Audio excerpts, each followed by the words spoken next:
어서 오세요. 은하야와입니다. 지금 구독해 주시고 오늘의 옛날 이야기를 바로 시작하겠습니다. 조선 후기 1852년 가을, 경상도 산골마을.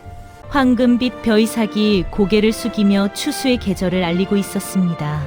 하지만 주인은 땅을 일군 소작인들이 아니라 김진사 댁의 말은 박서방이었습니다. 그는 20년 넘게 이 마을의 장부를 소나기에 쥐고 가난한 이들의 땀을 쌀독 안으로 빨아들인 인물이었지요. 해가 뉘엿뉘엿 넘어가는 저녁, 박서방의 사랑채. 마루 앞에는 소작인들이 지게에 쌀가마를 지고 줄지어 서 있었습니다. 그들은 저마다 허리가 휘어질 듯 무거운 짐을 내려놓으며 한 해 농사의 절반 이상을 박서방의 손에 넘겨야 했습니다. 박서방은 두터운 장부를 펼쳐놓고 삼각눈을 가늘게 뜨며 하나하나 검은 붓으로 숫자를 적어 내려갔는데 그 붓끝이 움직일 때마다 소작인들의 한숨은 깊어만 갔습니다. 김서방 댁 올해 5가마, 이씨 내는 7가마. 과부 댁은 3가마의 작년빚 이자 1가마 더해서 4가마. 박서방의 목소리는 차갑고 기계적이었으며 마치 사람이 아닌 곡식 더미를 세는 듯했습니다. 소작인들은 입술을 깨물며 고개를 숙였지만 감히 항의할 수 없었습니다. 장부는 박서방의 손에 있었고 그 장부에 적힌 숫자는 곧 하늘의 명과도 같았으니까요. 하지만 사실 그 장부 안에는 박서방만이 아는 비밀이 숨겨져 있었습니다. 원래 3가마를 낼 사람에게 5가마를 받고 없는 빚을 만들어 이자를 붙이며 그렇게 빼돌린 쌀은 자신의 쌀독으로 고스란히 흘러 들어갔던 것입니다. 해가 완전히 지고 어둠이 내려앉자 박서방은 만족스러운 미소를 지으며 사랑채 뒤편의 광으로 걸어 들어갔습니다. 그곳에는 그가 20년간 쌓아 올린 탐욕의 결정체, 커다란 쌀독이 4개나 놓여 있었는데 오늘 거둬들인 쌀로 그중 하나가 다시 가득 차올랐습니다. 박서방은 쌀독 뚜껑을 열고 손을 넣어 쌀알을 쓸어 올리며 차가운 감촉에 흐뭇해하고 있었습니다. 이 맛이지. 이게 바로 힘이야. 하지만 그 순간 사랑채 바깥에서 가느다란 목소리가 들려왔습니다. 박서방님 계십니까? 박서방은 인상을 찌푸리며 광 밖으로 나왔습니다. 달빛 아래 옥녀가 7살 난 아들 도리의 손을 꼭 잡고 서 있었습니다. 그녀의 얼굴은 창백했고 눈두덩이는 붉게 부어 있었습니다. 옥녀는 떨리는 목소리로 박서방에게 고개를 숙이며 말을 이어갔습니다. 박서방님, 오늘 소작료로 쌀 3가마를 이미 드렸는데 어찌하여 또 2가마를 더 내라 하십니까? 작년에 남편이 세상을 뜨고 혼자 농사지은 밭인데 5가마는 너무 가혹하옵니다. 박서방은 코웃음을 치며 품속에서 장부를 꺼내 옥녀의 눈앞에 들이댔습니다. 여기 똑똑히 적혀 있지 않소? 작년에 내 남편이 빌려간 쌀 2가마의 이자 1가마. 올해 소작료 3가마 합쳐서 총 6가마요. 내가 인심 써서 1가마 깎아준 게 5가마 아니오?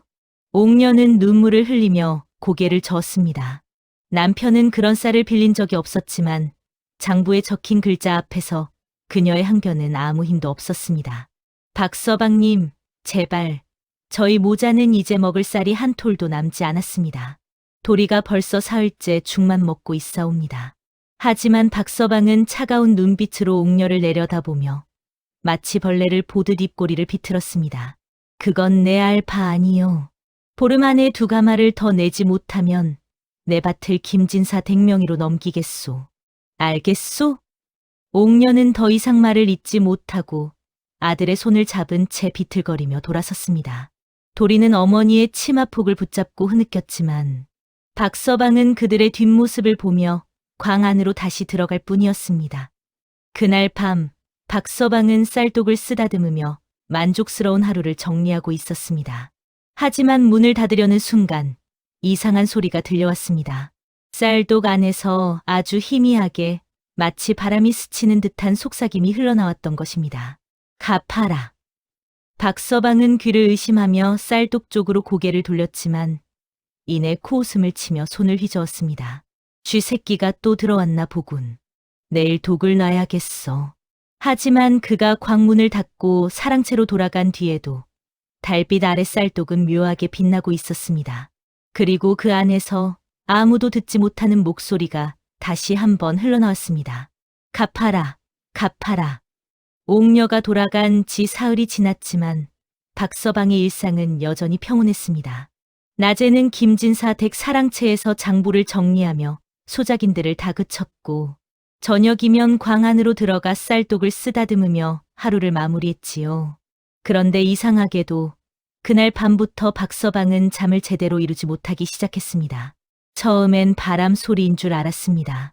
밤이 깊어 사랑채가 고요해질 무렵 광 쪽에서 희미한 속삭임이 들려왔는데 그것은 마치 누군가 멀리서 중얼거리는 듯했습니다.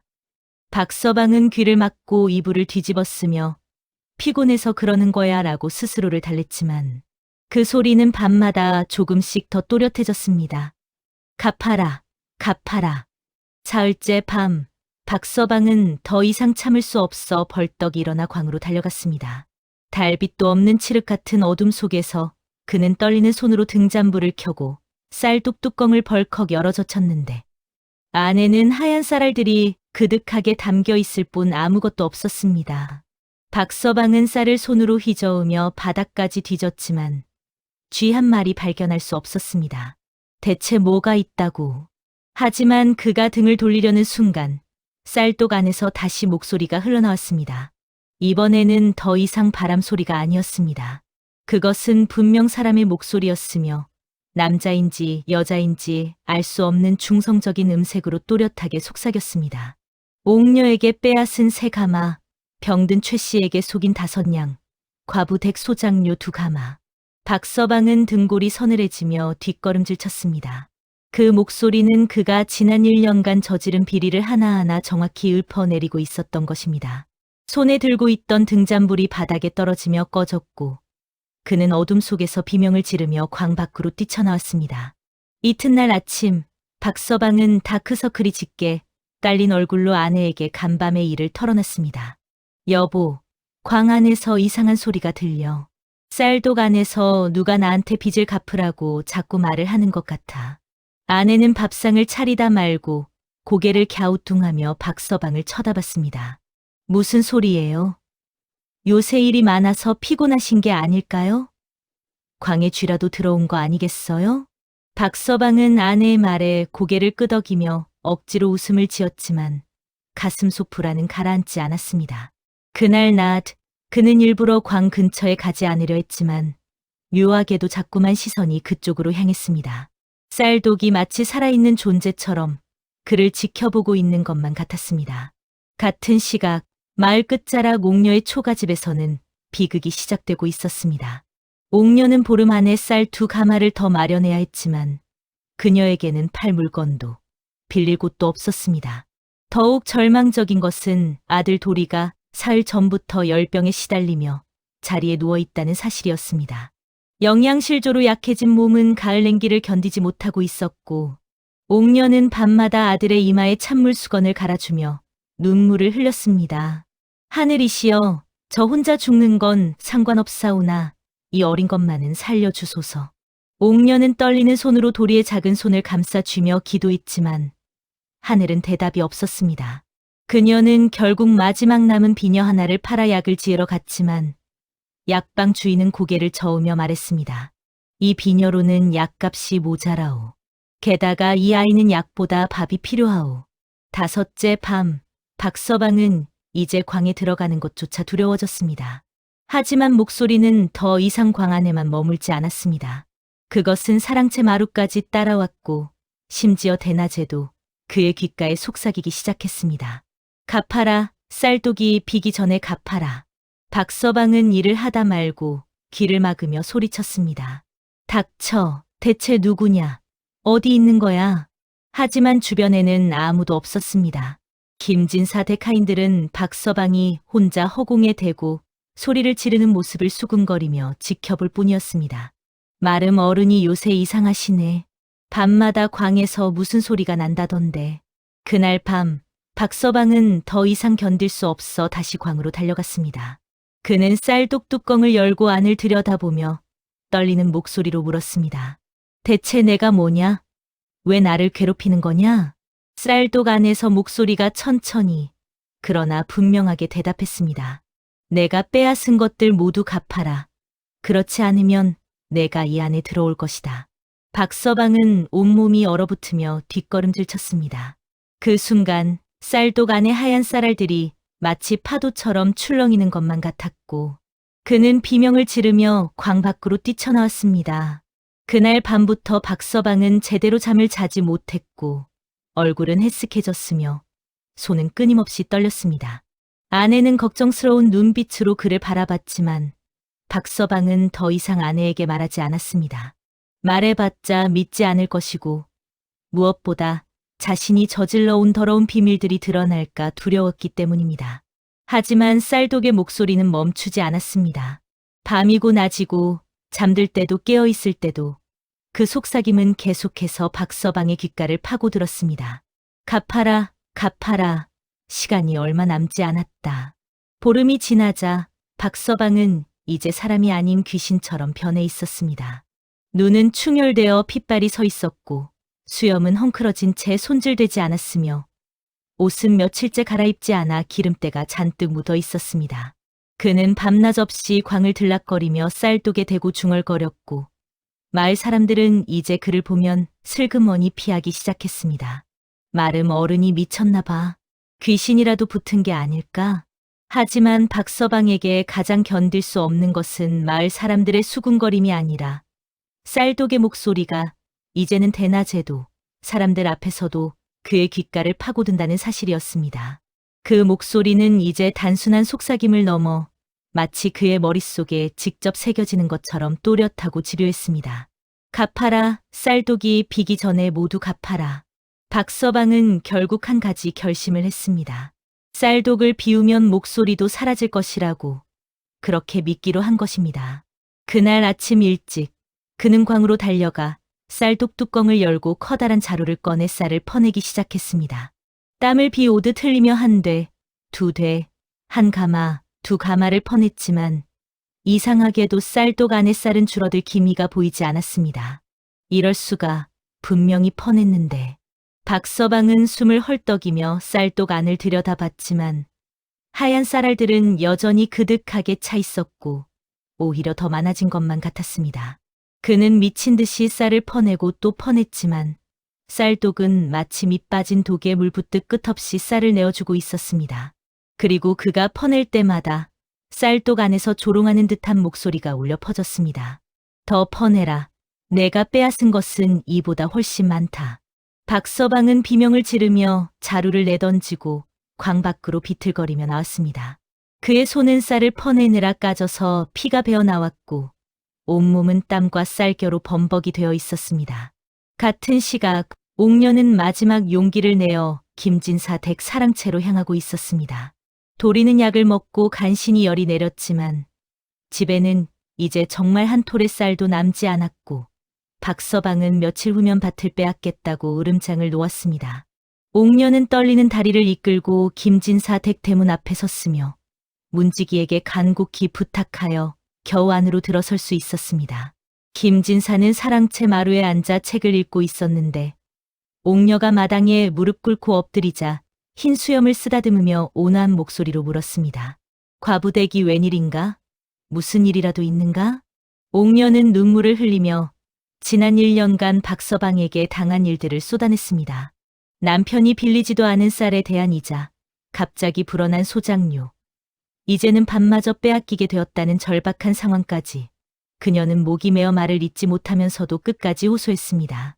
나리, 저희 모자는 이제 정말 갈 곳이 없사옵니다. 장부를 한 번만 확인해 주십시오. 박서방의 장부에는 분명 거짓이 있을 것입니다. 김진사는 미간을 찌푸리며 고개를 끄덕였습니다. 사실 그도 최근 박서방의 이상한 행동을 목격했고 다른 소작인들에게서도 비슷한 불만을 들은 바 있었습니다. 알았네. 내일 아침 박서방을 불러 장부를 직접 확인하겠네. 오늘은 돌아가서 기다리게. 옥녀는 땅에 이마를 찌을 듯 절을 하고 물러났습니다. 그녀의 가슴 속에는 작은 희망이 피어올랐지만 동시에 박서방이 또 어떻게든 빠져나갈 것이라는 두려움도 함께 자리 잡고 있었습니다. 그날 밤 박서방은 광 안에 쪼그리고 앉아 쌀독을 노려보고 있었습니다. 그는 더 이상 도망칠 수 없다는 것을 알고 있었습니다. 쌀독의 목소리는 이제 그의 머릿속을 완전히 지배하고 있었고 그것에서 벗어날 방법은 없어 보였습니다. 대체 내가 원하는 게 뭐냐? 박서방이 떨리는 목소리로 묻자 쌀독 안에서 또렷한 목소리가 천천히 울려 퍼습니다. 내일 해가 뜨기 전 김진사 앞에서 내 죄를 모두 고하라. 그것이 마지막 기회다. 그렇지 않으면 내가 이 안에 갇힐 것이다. 박서방은 온몸이 얼어붙으며 뒷걸음질 쳤습니다. 쌀독 안에 하얀 쌀알들이 출렁이며 소용돌이치기 시작했고 그 중심에는 마치 검은 구멍처럼 무언가가 그를 빨아들이려는 것 같았습니다. 박서방은 비명을 지르며 광 밖으로 뛰쳐나왔고 그대로 사랑채 마루에 쓰러져 숨을 헐떡였습니다. 아내가 놀라 달려와 그를 부축했지만 박서방은 이미 정신이 반쯤 나간 상태였습니다. 여보, 대체 무슨 일이에요? 이러다 큰일 나겠어요. 하지만 박서방은 대답하지 못했습니다. 그의 머릿속에는 오직 쌀독의 마지막 경고만이 맴돌고 있었습니다. 내일 해가 뜨기 전 고하라. 그렇지 않으면 박서방은 밤새 잠을 이루지 못하고 천장만 바라봤습니다. 20년간 쌓아온 재산, 그 모든 것을 잃게 될 것이고 마을에서 쫓겨날 것이며 무엇보다 자신의 더러운 비밀이 모두 드러날 것입니다. 하지만 그보다 더 두려운 것은 만약 내일 아침 구하지 않으면 정말로 쌀독 안에 갇히게 될지도 모른다는 공포였습니다. 동이 트기 시작할 무렵 박서방은 마침내 결단을 내렸습니다. 그는 비틀거리며 일어나 옷을 여미고 떨리는 다리를 이끌고 김진사 댁 사랑채로 향했습니다. 새벽 공기는 차가웠고 하늘은 아직 어두웠지만 동쪽 하늘 끝에서는 희미한 빛이 피어오르기 시작하고 있었습니다. 박서방은 사랑채 마당에 무릎을 꿇고 앉았으며 머리를 조아리고 김진사가 나오기를 기다렸습니다. 그의 등 뒤에서 멀리 광 쪽에서 마지막 속삭임이 바람처럼 흘러왔습니다. 이제 시작하라. 해가 완전히 떠오르기 전 김진사는 사랑채 문을 열고 나왔습니다. 마당에 무릎 꿇고 엎드려 있는 박서방의 모습을 보자 그는 미간을 찌푸리며 천천히 마루에 앉았습니다. 박서방의 몰골은 처참했습니다. 며칠 동안 제대로 씻지도 자지도 못한 얼굴은 해쓱했고 눈에는 핏발이 서 있었으며 온몸은 마치 10년은 더 늙은 것처럼 초췌해 보였습니다. 박서방, 이게 무슨 꼴인가? 새벽부터 여기서 무엇을 하고 있는가? 박서방은 떨리는 손으로 품속에서 낡은 장부를 꺼내 김진사 앞에 내밀었습니다. 그 장부는 20년간 그가 조작해 온 모든 비리의 증거였고 그것을 내미는 순간 그의 인생이 끝난다는 것을 그는 알고 있었습니다. 하지만 그보다 더 두려운 것은 쌀독 안에 갇히게 될지도 모른다는 공포였습니다. 날이 소인이 큰 죄를 지었습니다. 20년간 이 장부를 조작하여 소작인들의 쌀을 제 쌀독으로 빼돌렸습니다. 목소리는 떨렸고 말끝은 흐느끼듯 끊어졌습니다. 김진사는 처음엔 무슨 말인지 이해하지 못하는 듯 눈을 깜빡이다가 이내 장부를 집어들고 하나하나 확인하기 시작했습니다. 페이지를 넘길 때마다 그의 얼굴은 굳어졌고 손은 떨리기 시작했습니다. 장부 곳곳에는 지워지고 덧칠된 흔적이 역력했으며 같은 사람의 이름, 아래 빚이 눈덩이처럼 불어나 있었고 실제로 거둔 쌀보다 훨씬 적은 양만이 김진사에게 보고되어 있었습니다. 옥녀만이 아니었습니다. 병든 최 씨, 늙은 이 씨, 과부 박 씨, 가난한 김서방, 마을의 가장 약한 사람들이 박서방의 탐욕에 희생되어 있었습니다. 김진사의 손이 부들부들 떨리기 시작했고 그는 장부를 마루에 내동댕이 치며 일어섰습니다. 이놈, 감히 20년 동안 나를 속이고 내 소작인들을 짓밟았단 말이냐. 내 놈이 충성스럽다고 정직하다고 믿었는데 그 믿음 뒤에서 이런 짓을 저질렀단 말이냐. 김진사의 목소리는 분노로 떨렸고 그는 지팡이를 집어들어 박서방의 등을 내리쳤습니다. 박서방은 신음도 내지 않고 그대로 엎드려 매를 맞았습니다. 그는 이미 모든 것을 포기한 상태였고 오히려 이 고통이 쌀독의 목소리로부터 벗어날 수 있는 유일한 길이라고 믿고 있었습니다. 나리, 용서해 주십시오. 소인이 귀신에 홀려. 하지만 그 변명은 김진사의 분노를 더욱 키울 뿐이었습니다. 그 순간 마당 한쪽에서 조용히 지켜보던 옥녀가 고개를 들었습니다. 그녀는 어젯밤 김진사의 부름을 받고 새벽부터 사랑채에 대기하고 있었는데 박서방의 자백을 듣는 순간 눈물이 주르륵 흘러내렸습니다. 하늘이 보고 계셨구나. 옥녀는 무릎 꿇은 채 하늘을 올려다보며 눈물을 흘렸습니다. 그 눈물은 분노나 원망이 아니라 오랜 억울함이 풀린 안도의 눈물이었습니다. 김진사는 옥녀를 돌아보며 깊은 한숨을 내쉬었습니다. 과부대, 그동안 참으로 억울하였겠소. 내가 제대로 살피지 못해 이런 일이 벌어졌으니 이는 내 죄이기도 하오. 오늘부로 그대의 모든 빚을 탕감하고 밭도 돌려주겠소. 김진사는 박서방을 노려보며 차갑게 말을 이었습니다. 이놈 박서방은 당장 마름직에서 쫓아내고 그간 빼돌린 재산은 모두 토해내어 피해를 본 소작인들에게 나누어 주도록 하라. 그리고 다시는 이 마을에 발도 들이지 못하게 하라. 그 말이 떨어지자마자 멀리 광 쪽에서 이상한 소리가 들려왔습니다. 마치 거대한 바람이 휘몰아치는 듯한 굉음이었고 사람들은 놀라 그쪽을 바라봤습니다.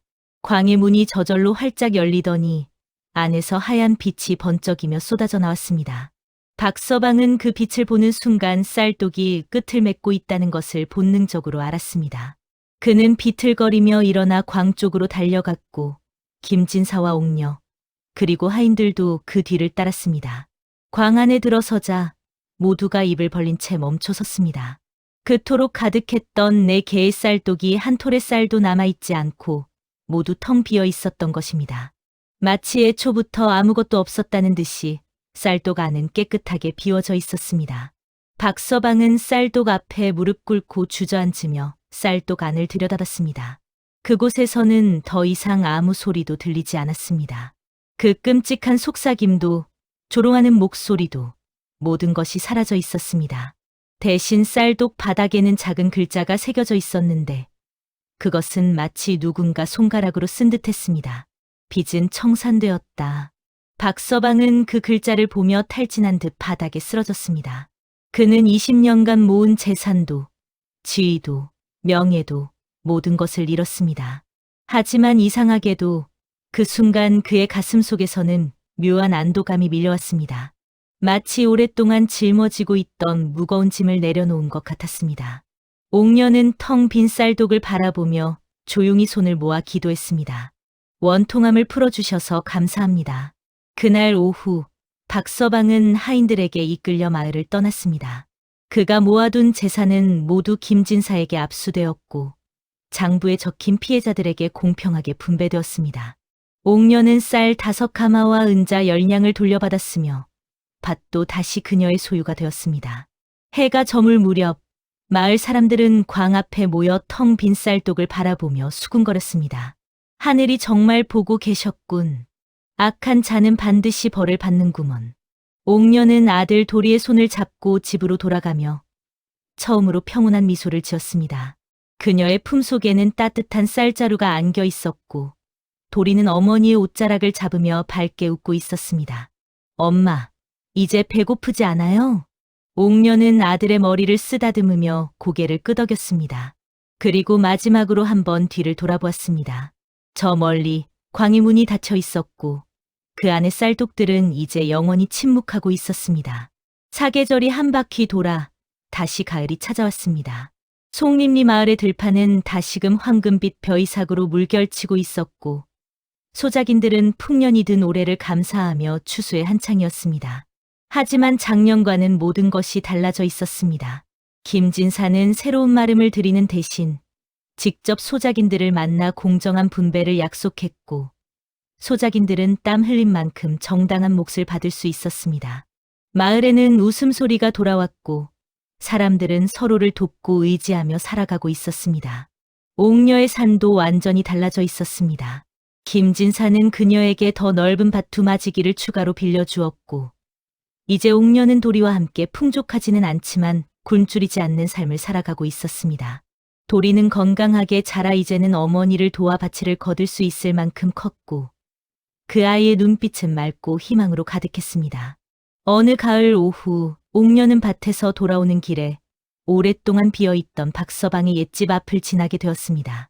그 집은 이제 아무도 살지 않는 폐가가 되어 있었고 마당에는 잡초가 무성하게 자라나 있었습니다.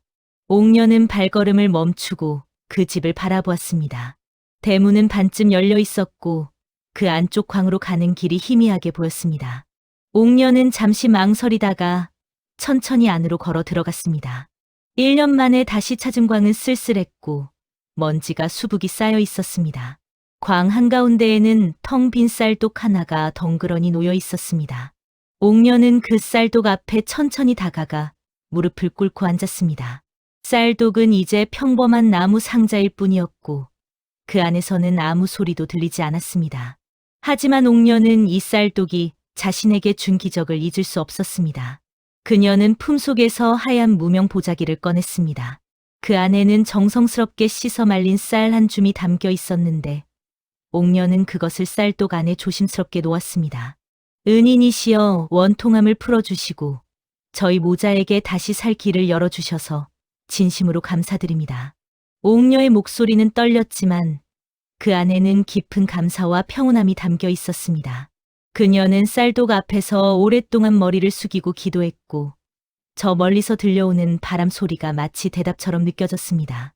광 밖으로 나오자 도리가 마당 한쪽에서 옥녀를 기다리고 있었습니다. 엄마, 여기서 뭐 하세요? 옥녀는 아들의 손을 잡으며 부드럽게 미소 지었습니다. 우리에게 새 삶을 주신 분께 잠깐 인사를 드리고 왔단다. 도리는 고개를 갸우뚱했지만 곧 밝게 웃으며 어머니의 손을 꼭 잡았습니다. 엄마, 배고파요. 집에 가서 밥 먹어요. 옥녀는 아들의 머리를 쓰다듬으며 고개를 끄덕였습니다. 이제 그들에게는 먹을 밥이 있었고 잠잘 집이 있었으며 무엇보다 함께할 내일이 있었습니다. 해가 뉘엿뉘엿 넘어가는 저녁 무렵 송림리 마을 어귀의 정자에는 노인들이 모여 앉아 이야기를 나누고 있었습니다. 그들은 작년에 벌어진 박서방의 일을 손자들에게 이야기하고 있었습니다. 그러니까 말이야. 사람이 아무리 잘난 척해도 하늘은 다 보고 계신다는 거야. 박서방이 20년간 악행을 저질렀지만 결국엔 쌀독 귀신한테 벌을 받지 않았나. 맞아. 탐욕은 결국 자기 자신을 잠식하는 법이지. 그리고 옥녀처럼 착하게 살면 하늘이 언젠가는 도와주시는 거야. 아이들은 눈을 동그랗게 뜨고 노인들의 이야기에 귀를 기울였습니다.